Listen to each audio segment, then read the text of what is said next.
Right, it is the 20th of April, or better yet, for 20, if you may. My name is Brian Amwai. Welcome to the program tonight. We do appreciate your time that you've taken and, trusting us to bring you up to date with the news making headlines across the country today. We don't take that for granted. Our sign language interpreter tonight is Josephine Oko. These are the top stories tonight.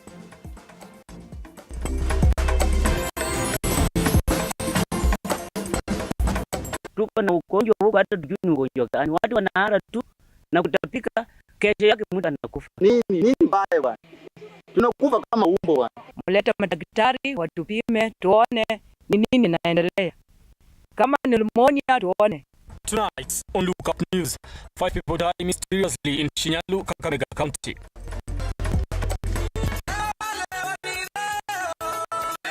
Raila and the Azimio Brigade defy police orders in totality to hold Muranga Town Hall meeting. Also tonight, bipartisan teams meet but fail to agree on inclusion of some members. And foreign investors sue top politicians for siphoning his money.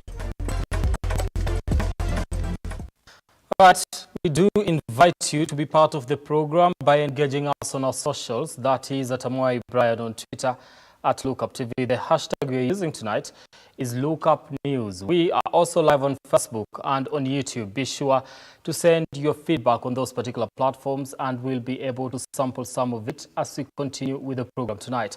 Tell us where you are watching us from and also what you think about the stories that we are running today. Now, we start in Kakamega, where 5 people are reported to have died in Shinyalu, Kakamega County, with others being admitted to Mukumu Mission Hospital as locals claim to have been suffering from vomiting and diarrhea. David Alex tells us more on this particular story. A state of confusion has enveloped the villages of Vikunga and Lukose in the Shinyalu constituency of Kakamega County as they fear for their lives after 5 people died of diarrhea and vomiting, while more than 20 others were admitted to different hospitals in the area. Tumekuwa na watu wanaendesha. Mtu akiendesha akienda hospitali kujua akirudi kwa nyumba hata mtu nasikia tu ya mtu ameshakufa. So tunashangaa nini ambayo inaendelea. Na hata kama daktari alikuwa huku juzi kuja ukapima watu. Hawajaambia watu ni ugonjwa gani ambao watu wanagonjeka. Sasa tunaomba tu msaada, yani tunaomba serikali kusaidie. Tujue ni hata ugonjwa yenyewe tujui shida tujui hata shida. Tunagonjeka tu hivi haraka. Hata sijui sasa nini na inaleta hiyo nini hatujajua. Hiyo ugonjwa. Akaanza tu kuendesha. Akaendesha tu mpaka saa 12 tukampeleka hospitali CTF. Wakamtibiwa, wakamweka maji chupa 5. Wakanituma dawa nikaenda kununua. Wakaanza kumtibu tena. Halafu tukatoka huko. Tulitoka huko na kamazi kama iko vizuri, akafika hapa akaanza tena kuendesha. Kutapika ilifunga. Akaendesha tu mpaka asubuhi. Saa 11 ndio aliwaka.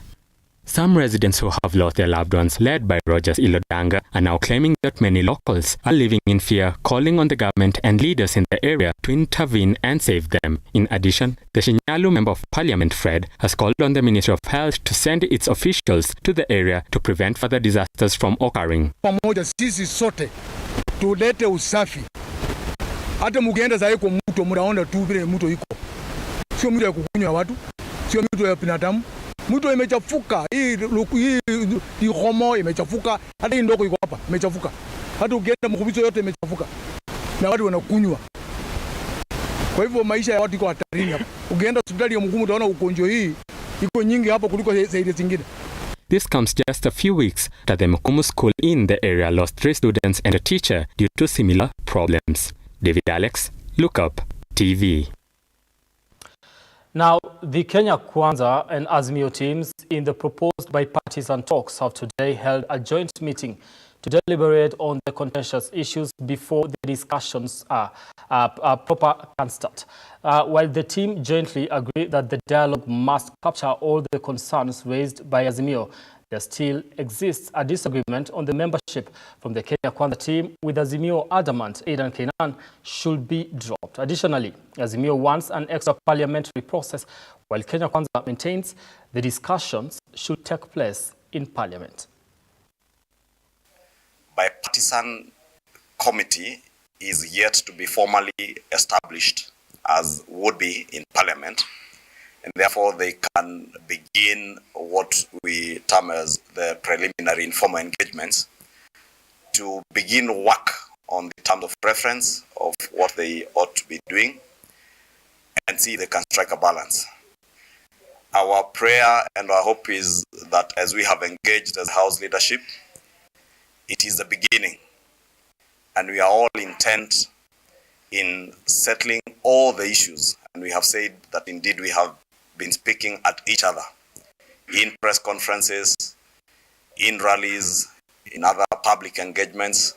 But today we begin to speak to each other, not at each other, and to engage and put all the issues that have been raised out there on the table and be able to agree on them. And we have confidence that under the leadership of Mheshimiwa Otiende Amolo and Mheshimiwa Tonga Murugara, this team will be able to deal with all those issues, and any sticking issues that they find that they cannot deal with. We have remained and we remain open ourselves together with our party leaders for escalation of such issues that they may find need further resolution upwards. Tukae kama Wakenya na tukiamini ya kwamba tutaweza kupata suluhu. Pale ambapo hatukuweza kuelewana ni pengine katika wale wabunge wawili. Kwa upande wa Aidan Kainan aliyeko upande ule, katika jina lake liko katika ule upande wa Kenya Kwanza, na ndugu yetu Kosing aliye katika list ya upande wetu wa Azimio. Lakini haya yote yakijiri ni kwamba tutarudi nyuma kidogo na tutaweza kupata mwelekeo kutoka kwa viongozi wetu. Na mara tutakapopata uongozi huo, jawabu kutoka katika hao viongozi wawili, basi tutakubaliana na majadiliano yataendelea kama kawaida. Right now, KASNEB has proposed a number of policies that the Examination Council can adopt to improve national exam administration. KASNEB CEO Richard Letting said the new policies, which should include thorough vetting of exam administration, can go a long way in curbing exam cheating. Following the 2022 KCP and KCSE national examinations rigging claims, the Parliamentary Committee on Education has responded by engaging education experts to get into the root of the examinations cheating in the country. As an expert on exam analysis, on exam processes, to look at, to give us the other eye. The committee on Thursday, meeting experts comprising of officers from the examination bodies, university lecturers, and citizens who shared the opinion on how to contain the matter that has been on for a long time. NEC has been a pace setter in the region and across the continent in upholding the psychometric standards of setting and administering examinations. During the discussion, the Kenya National Examination Council (NEC) was accused of mismanaging national examinations in the previous years. Once the papers are released from NEC headquarters and they go out there, I think it's at that point that we are not sure of what happens. And I think that's our weakest link. And that is why in our recommendations we did talk about strengthening NEC at those lower levels so that they can somehow be in control of the process. I think there we can talk of not practicing teachers, because you could be a teacher but you are a member of parliament, you are not practicing. And you could be a professional in that area, therefore bringing experts to set exams. You could be a teacher, yes, but you are not practicing, and therefore you separate the practicing teachers from setting the exams. The experts shared opinions they thought will turn things around and transform the education sector Among their recommendations, the expert asked the government to amend some articles in the constitution in order to ensure that all students joining the universities must sit for an entry test before admission with an aim of stemming KCSE cheating. We know very well that the Commission for University Education has been given the mandate by the Universities Act to set the entry level of university exams. And therefore, as universities, we'll be going against that particular act in case we introduce entrance exams. Most of public universities. Private may, but public, we might have some challenges in that. And therefore, maybe if that is changed, maybe if the law is changed, then entry exams can be introduced. The committee also recommended for the examination centers be assessed regularly to ensure they are up to the set standards. The expert made recommendation for only non-practicing teachers to be allowed to set examinations in order to curb examination leakages. With an aim of controlling examination malpractice in the country, the Parliamentary Committee on Education has vowed to do all possible to shut all the loopholes that could lead to the future examination malpractices in the country. Reporting for Lookup TV from Nairobi, my name is Shadrach Kareria. All right, now, Azimio leader Raila Odinga, alongside other leaders on Thursday, toured Murang'a County in a bid to woo the residents on their push to pressure the government to lower the cost of living. Azimio, which was being hosted by immediate former Murang'a Governor Mwangi wa Iria. Unajua Murukenge? Unajua Murukenge? The opposition leader Raila Odinga on Thursday led his brigade to Murang'a. Odinga and his entourage sneaked into Murang'a town with the invite of former Murang'a Governor Mwangi wa Iria in a Meet the People's Baraza before the return of the BI weekly Mandamano. Meeting the people at the Mothers Union on the county, accompanied by different politicians allied to his coalition, the former Prime Minister continued to call the government on what he terms as a delayed delivery on their campaign promises. Watu hawajui kuendesha serikali. Imezidi kuvuja. Watu Uhuru alipokuwa pale alikuwa na rogota, leo na kesho unatumia. Hakuna siku moja ambayo wafanyikazi wa serikali walienda bila mshahara kwa wiki tatu. Odinga has told of the government for continuously putting blame on the former regime for their inability to deliver. With the bipartisan talks preliminaries kicking off today, Thursday, Odinga continues to demand the Ruto-led administration to open the IBC servers, something that the Kenya Kwanza coalition says is a no-tough subject. Wamesahau wali sasa. Wamesahau kabisa. Mambo mengi ambayo walikuwa wanaahidi, wengine walikuwa wanasema, wengine walikuwa wanapinga yote, wamesahau. Hawa watu wako na sahau sana. On police brutality, Karua has called on the men in uniform to not be used to intimidate Kenyans who want to express their dissatisfaction through the protest, condemning the actions of officers in past protests. Hatutaipata until 3 to 4 months. Na yule mnyonge si utakuwa umekufa njaa. Sasa niingie mambo ya saba. Nilitaka kukuonyesha shida ni kwa kila Mkenya.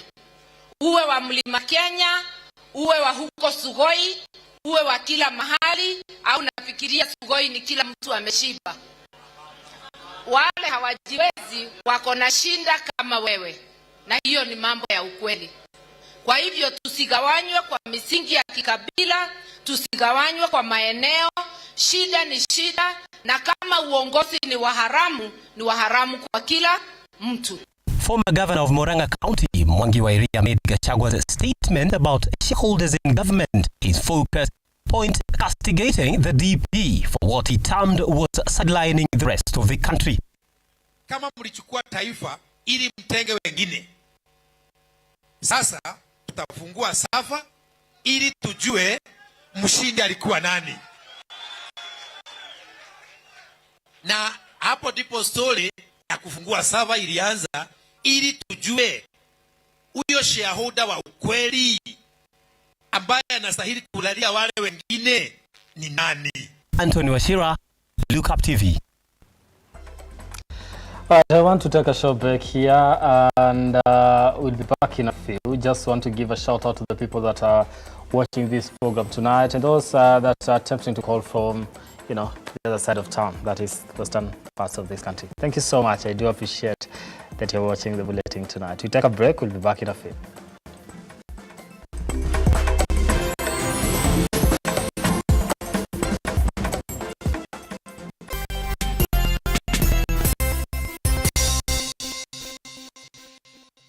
Are you looking for a renowned institution of academic and professional excellence to kickstart your career? Then join KIPS Technical College, a top NEC, CASNEB, NITA, HRM, PEB and KISM examination center in Kenya, fully accredited by TVET Authority. We offer high-quality hands-on training in engineering, hospitality, tourism, journalism, ICT, business, accounting, hairdressing and beauty, health sciences, community development, and foreign languages, and have placed over 26,000 graduates in employment since 1994. Admissions for April intake is ongoing. Call 0720813113 or visit any of our 6 campuses located within Nairobi. KIPS Technical College, your sure path to success. Hey darling, are we still on for a coffee date? I'm waiting for you to come and pick me up. I should be able to pick you in a few.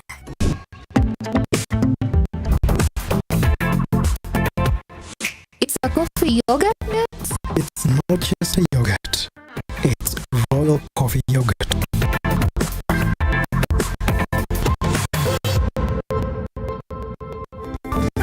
Flow with the sweetness of thick and smooth Royal Fresh coffee yogurt. Royal Fresh, the royal test of freshness. Sensei Institute of Technology is the home to the best practical courses, giving you a hands-on experience to handle the world. A place to build your skill and see the world in a different perspective.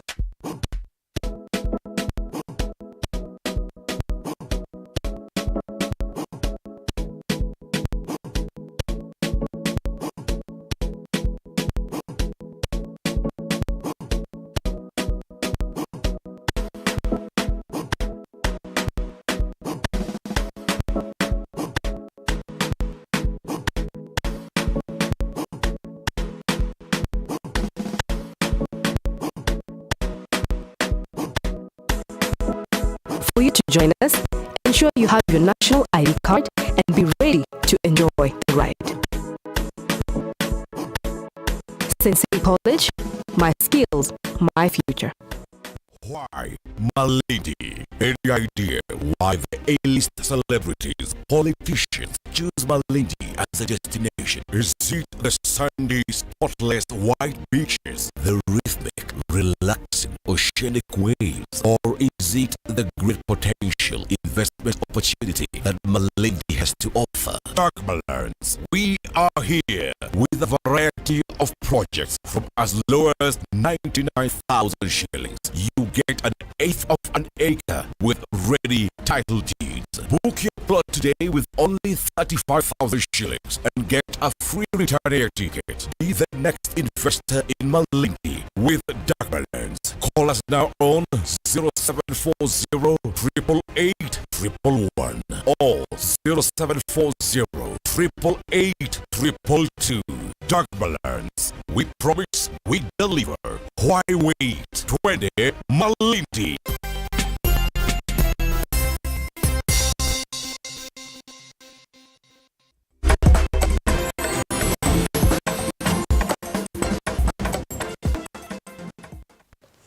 Thank you so much for staying with us here on the program. Just a reminder that you can engage us on our socials at Lookuptv, that is on Facebook, and tell us where exactly you are watching us from, what you think about the stories that we are running today, and we'll be able to sample your feedback as we continue with the program tonight. Now, a foreign investor, Mrs. Montida Rashi, has filed a case before a Milimani commercial court seeking to recover over 300 million allegedly transferred from her account illegally.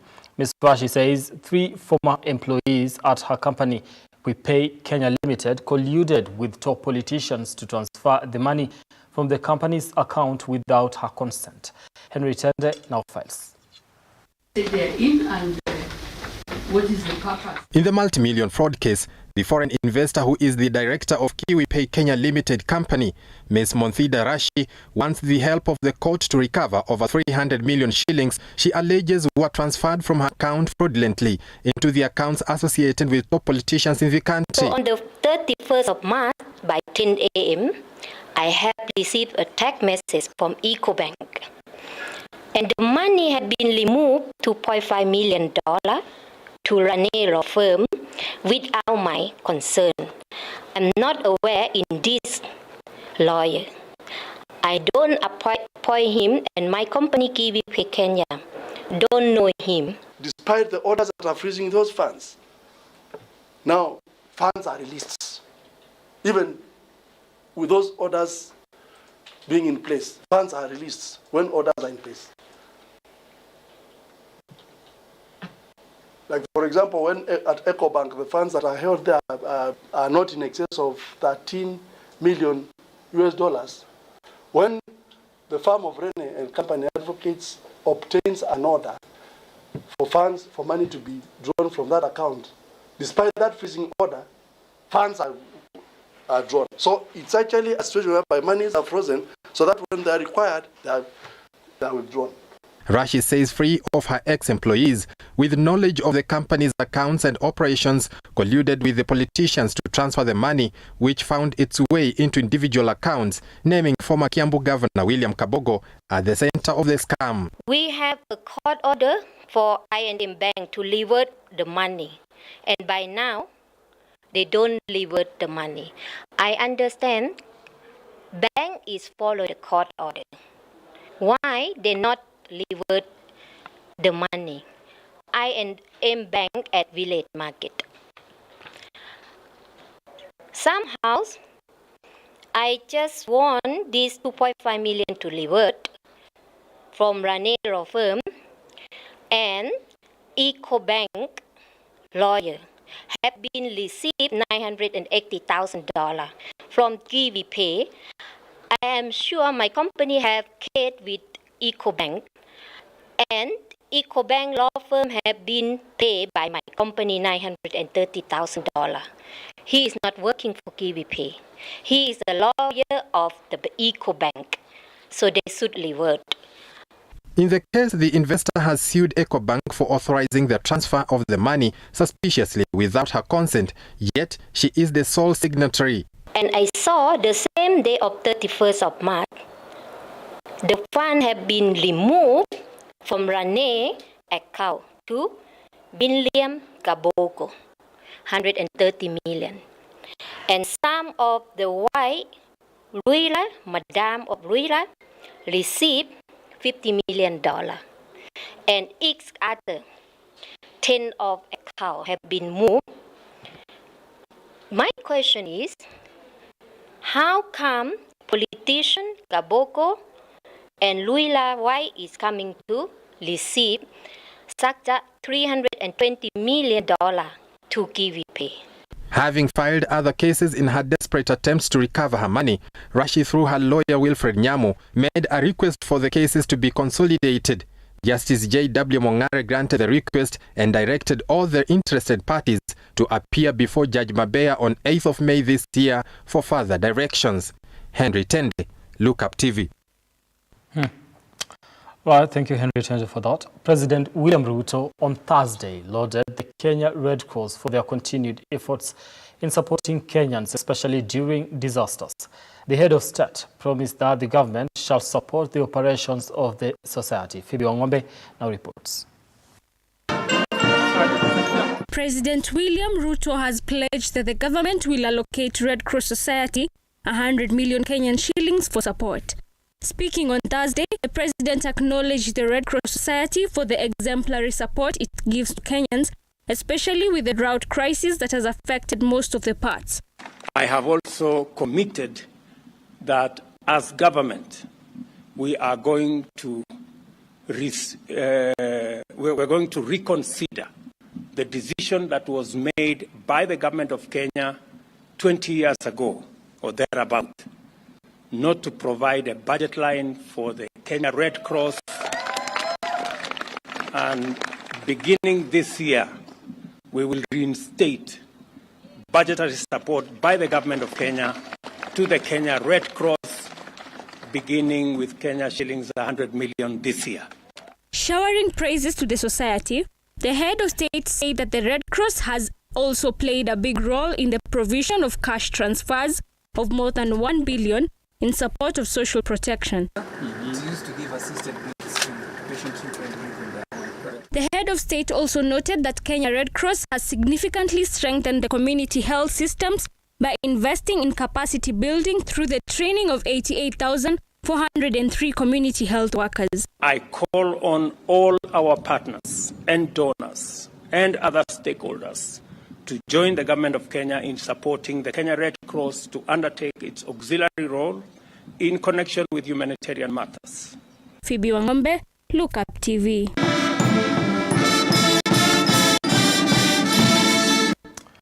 Right now, from Phoebe Wangombe, we go to Deputy President Rigathi Gachagua. On Thursday, he held a consultative meeting with Principal Secretary Interior Raymond Omolo alongside key county commissioners and security agents at his current office. Now, this was to track the status of the progress made and identify any key challenges so far in ending illicit brew and substance abuse. The DP lauded all stakeholders for the progress made, saying the government will not relent in the fight against drug and substance abuse.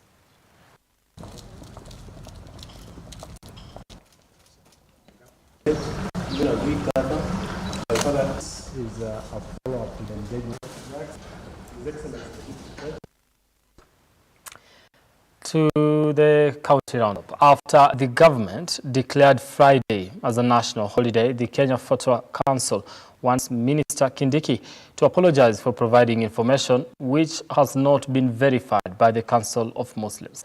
Gladys Masharia with this and more from the counties. A government gazette notice in circulation about Friday being a holiday has elicited condemnation from the Muslim community. The National Managing Director of My Imam Council, Abu Bakar Bin, has asked the minister to consult with religious heads and imams before announcing the government's position on religious issues, saying that the announcement on Friday being a holiday should not have been made. The leaders also encouraged politicians to seek an interpretation from the relevant Islamic authority before making any announcements in the future to avoid the dishonor of Muslims. Tumesikitishwa sana na tangazo lililotolewa na Mheshimiwa Waziri Kindiki kwa kesho ni public holiday. Public holiday inatolewa baada ya kukamilisha siku 30 na kesho ndio siku 30, leo ni 29. Na hii public holiday ilikuwa ikitolewa baada ya kukamilisha siku 30 kuanzia wakati wa ukoloni mpaka tumepata uhuru miaka 60.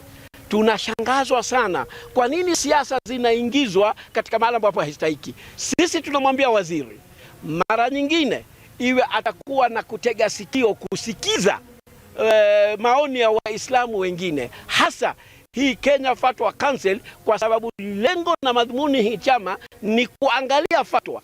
Elsewhere, Kapengure MP Samuel Moroto has slammed the healthcare services and other health workers threatening to strike due to lack of salary. Speaking in Nyakwat constituency, Moroto claimed that the new government should be given more time to organize itself and run its activities. Kwa hivyo nataka niambie wale wanafanya kazi ya serikali msiwe na wasiwasi. Sisi ni wazee, hata mimi niko committee ya budget na procurement. Wakati tunakaa tunaona hapa, lakini kwa sababu nimekuwa na experience, hatuwezi kulaumu kwamba hii serikali. Najua yule mjinga ndiye anaweza kusema hii serikali imeshindwa. Inashindwaje na bado unaona wanapangia watu mambo mazuri kama ambayo inaendelea sasa. Ukisikia magari watapeana ya security, ya administrators ili wapate kufanya kazi, peana madawa kwa hospitali. Watu wamejipanga, lakini sasa kwa sababu wenyewe hawajakaa chini. Hii ni kama sasa ile msichana umeleta kwa nyumba. Hajui ndani pale. That's why wanasema the older broom. Ile kifakia zamani ndio unajua kona yote ya nyumba. Finally, the government has issued a stern warning to developers grabbing land belonging to various museums across the country. Culture and Heritage Principal Secretary Ami Bashir has raised concern over the trend, noting that the government was committed to secure such parcels, most of which have been exposed. The PA spoke at the Hyrax Hill Museum in Nakuru during the launch of the Green Culture Movement with Kenya Forest Service on planting 15 billion trees in the country. All across our museums, there seems to be the indiscipline of land grabbers going round, and that has to come to an end. It will not be business as usual under my watch, and neither will it be the same under the President's watch. This will come to an end. We shall construct perimeter walls across all our museums to safeguard our heritage sites. Gladys Masharia, Lookup TV.